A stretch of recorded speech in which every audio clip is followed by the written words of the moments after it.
This is the story summary of Noah and his family's life, told in Genesis chapter 6 to 9.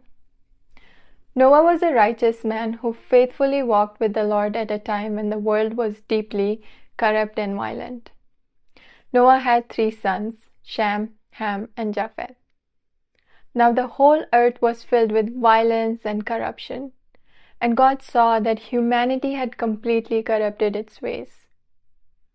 So God said to Noah, I'm going to bring floodwaters on the earth to destroy all life under the heavens, every living creature that has the breath of life in it. Everything on earth will perish, for the earth is filled with violence. So God instructed Noah to build a massive ark out of cypress wood. God gave Noah the exact measurements and instructions on how to build the ark. But God made a covenant with Noah and told him to bring his wife, his sons, and their wives into the ark. God also commanded Noah to bring all living creatures, pairs of every kind, male and female, into the ark to preserve life.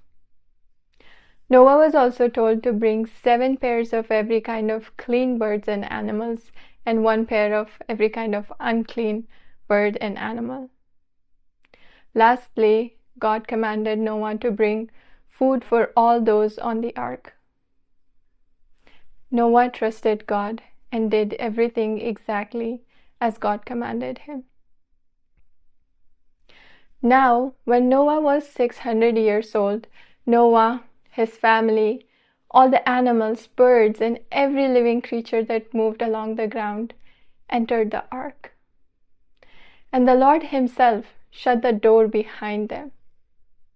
After 7 days, the floodgates of heavens were opened and rain poured down on earth for 40 days and 40 nights. For 40 days, the flood kept coming on the earth, and the flood waters rose higher and higher until even the highest mountains were completely covered. Every living thing on earth that had the breath of life in it was wiped out. Only Noah, his family, and all the living creatures on the ark were left. The flood waters covered the earth for 150 days.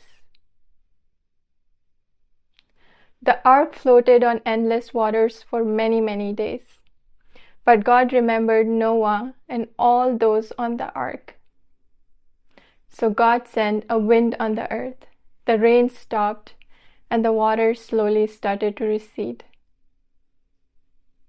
After 150 days, the flood waters had gone down, and the ark came to rest on the Mount of Ararat.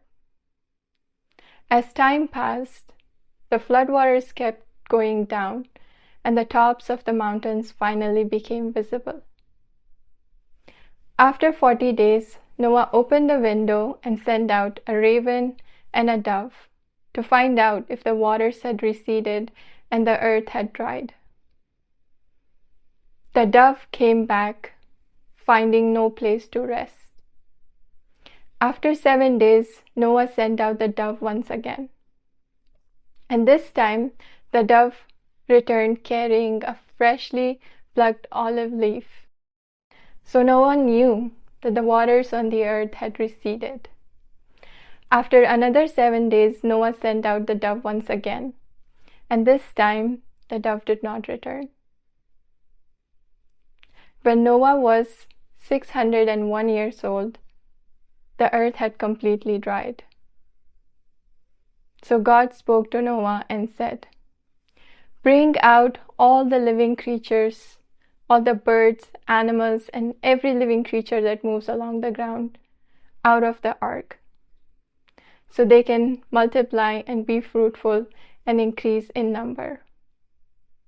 Noah obeyed, so Noah, his family, and all the living creatures on the ark came out, one kind after another. Noah built an altar to the Lord and offered sacrifices from the clean birds and animals. When the Lord smelled the pleasing aroma, he said to himself, Never again will I curse the ground because of humans, for every inclination of their heart is evil from childhood. And never again will I destroy all living creatures as I have done. Then the Lord blessed Noah and his sons, saying, "Be fruitful, multiply, and fill the earth." God also gave them the authority over all living creatures, saying, "Everything that is living and moves about, it will be food for you. But you must not eat meat that still has its lifeblood in it." Then God said to Noah and his sons, "I will establish a covenant with you, with your descendants, and with all living creatures that were on the ark with you. I will establish my covenant that never again will flood waters destroy all life, and never again will flood waters destroy the earth." As a sign of this covenant, God placed the rainbow in the clouds. So whenever the rainbow appears, it will stand as a sign of God's promise to all the living creatures on the earth. May the Lord honor the telling of His word.